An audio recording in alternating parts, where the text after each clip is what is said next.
নমস্কার, আমি আবার আপনাদের কাছে ভিডিও নিয়ে চলে এসেছি। তো প্রথমেই বলুন আপনারা কে কেমন আছেন? আশা করছি ভালো।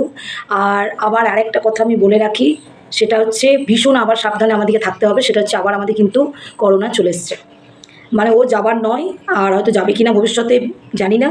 তবে একটু সবাই সাবধানে থাকবেন, একটু মানে ঠান্ডা কম লাগাবেন, আর বাইরে গেলে মাস্ক পরবেন। নিজের প্রোটেকশন নিজেকেই নিতে হবে। আর আমরা যদি নিজে প্রোটেকশনটা নিতে পারি, তাহলে হয়তো আমাদের থেকে আরও অনেকে মানে জিনিসটা ছড়াবে না।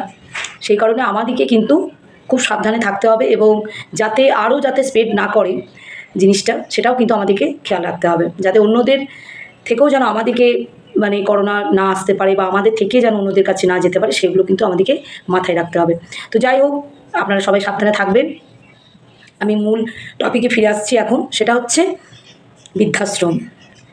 তো বৃদ্ধাশ্রমগুলো হয়েছে কেন? বৃদ্ধাশ্রমগুলো কেন হয়েছে, এই জন্যেই আজকে এই ভিডিও। যে মা বাবাদের বয়স হয়ে গেলে তাদের হয়তো ওই বৃদ্ধাশ্রমেই ঠাঁই হয় এবং জায়গা হয়। তো বৃদ্ধাশ্রম এই জন্যই হয়তো করেছেন অনেকে ভেবেচিন্তে, যে বয়স হয়ে গেলে তাদের ছেলে মেয়েদের কাছে সে মানুষগুলোর কোনো দাম নেই, বা কোনো ভ্যালু নেই বলতে পারে। তখন তাদের স্থান ওই বৃদ্ধাশ্রম। তাদের কাছে একটু জায়গা নেই মা বাবাদিকে রাখার। তারা হয়তো বড় বড় বিল্ডিংয়ে ফ্ল্যাটে থাকে, হয়তো 3-4 কামরা ফ্ল্যাটেও থাকে, কিন্তু একটা রুম নেই যেখানে মাকে রাখবে বা বাবাকে রাখবে। কি অদ্ভুত দেখুন!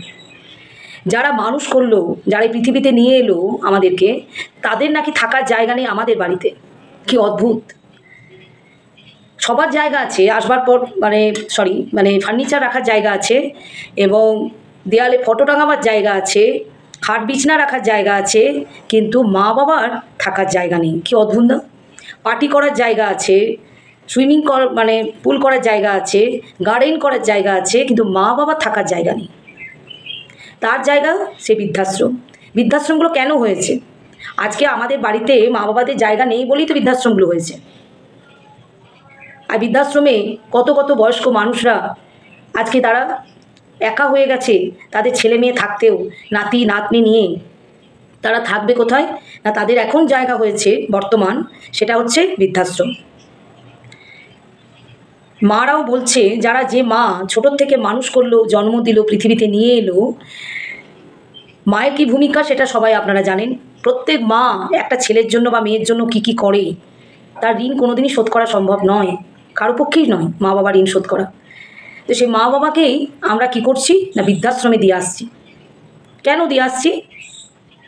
হয়তো বয়স হয়ে গেলে তাদের বায়না একটু বেড়ে যায়, তারা একটু অধৈর্য হয়ে যায়, তারা একটু কি বলবো, বাচ্চা ছেলের মতো হয়ে যায়। সেইগুলো আমরা সহ্য করব না বলে তাদেরকে বৃদ্ধাশ্রমে দিয়ে আসছি। কিন্তু যারা ছোটোর থেকে আমাদের আবদার সহ্য করেছে, আমাদের জ্বালাতন সহ্য করেছে, আমাদের সব কিছু শখ মিটিয়েছে, আবদার মিটিয়েছে, যারা আমাদেরকে মুখে খাবার তুলে দিয়েছে, আঙুল ধরে হাঁটা শিখিয়েছে, তাদের নাকি আমরা আবদার, এবং তাদের বয়স হয়ে গেলে তাদের ওই বাচ্চার মতো ছেলের মতো যারা হয়ে গেছে, তাদের কিন্তু ওইগুলো আমরা সহ্য করব না বা করতে পারছি না, তার জন্য বৃদ্ধাশ্রমে আমরা দিয়ে আসছি। কিন্তু আপনারা ভেবেছেন যে আপনারাও কিন্তু একদিন বয়স হবে, এবং আপনারাও হয়তো একদিন ওই বৃদ্ধাশ্রমে গিয়ে থাকতে হবে।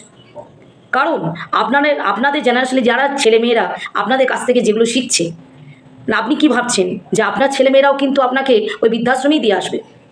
কারণ সে তো ছোটোর থেকে দেখছে যে তার বাবা মা, দাদু দিদা বা দাদু ঠাকুমাদের দেখে না বা সহ্য করতে পারে না, তারা বৃদ্ধাশ্রমে গিয়ে দিয়ে আসছে।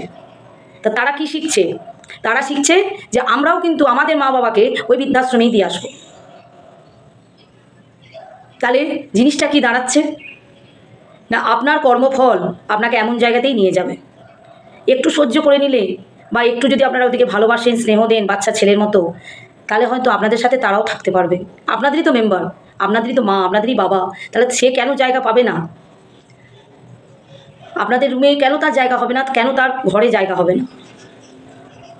যে ঘরে আপনি জন্ম নিয়েছেন, 10 মাস 10 দিন, যে আপনাকে ওই ঘরটিতে জায়গা দিয়েছিল, যে আপনাকে কি বলবো, দুগ্ধ পান করে বুকে দুধ দিয়ে আপনাদেরকে মানুষ করেছিল, সেই দামটাও তো আপনারা দিতে পারছেন না, দিতে পারবেনও না কোনো দিন।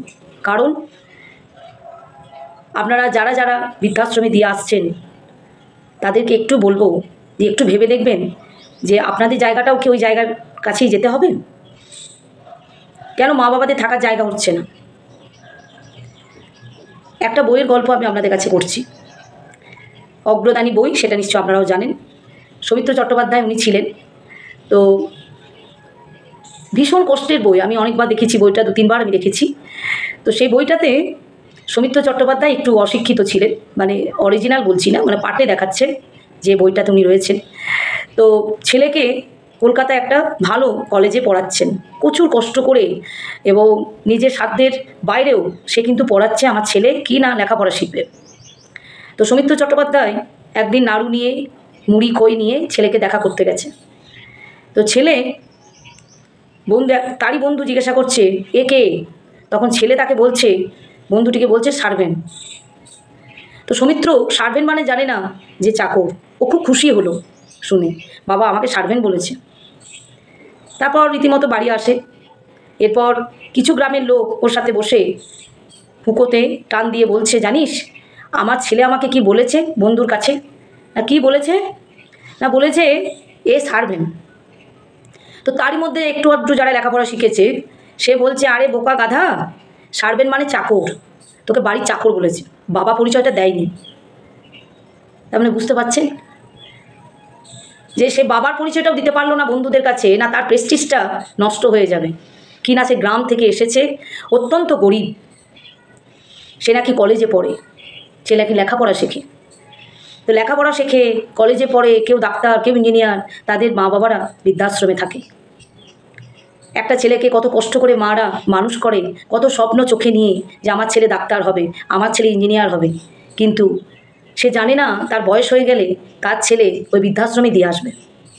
সে কল্পনাও হয়তো কোনো দিন করেনি। তো মা বাবার কর্তব্য তো মা বাবা করবেই, প্রত্যেক ছেলে মেয়েদের জন্যই করে, কিন্তু ছেলে মেয়েদের কি কর্তব্য সেই বৃদ্ধাশ্রমে দিয়ে আসা? একদমই না।